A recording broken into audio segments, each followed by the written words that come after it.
আমার সম্মানিত হাজিগণ এবং আমার অভিভাবক উপজেলা চেয়ারম্যান মহোদয়, আমার বড় ভাই উপজেলা আওয়ামী লীগের সম্মানিত সভাপতি এবং আরেক বড় ভাই উপজেলা আওয়ামী লীগের সম্মানিত সাধারণ সম্পাদক সহ সকল উপস্থিতিতে আমার অন্তঃস্থল থেকে জানাই স্বাগতম এবং আমার কৃতজ্ঞতা বোধ।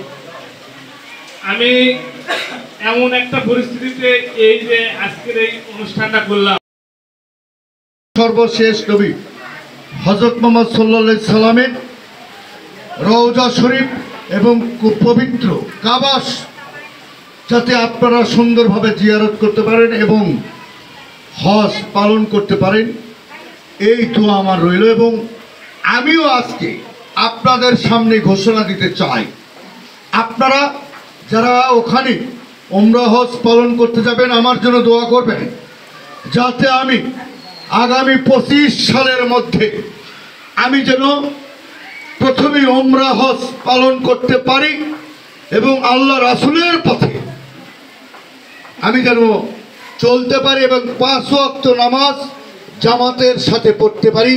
এই দোয়াটা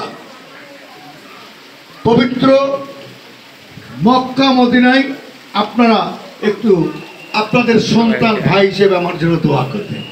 সবাই ভালো থাকুন, সুস্থ থাকুন এবং সুন্দরভাবে আপনারা উমরা হজ পালন করে দেশে ফিরে আসেন, এই প্রত্যাশা রেখে সবার সুস্বাস্থ্য কামনা করে আমি আমার কথা বলা শেষ করলাম।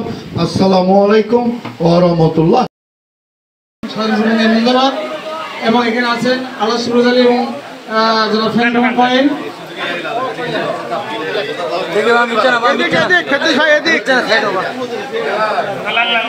চেয়ারম্যান ধরো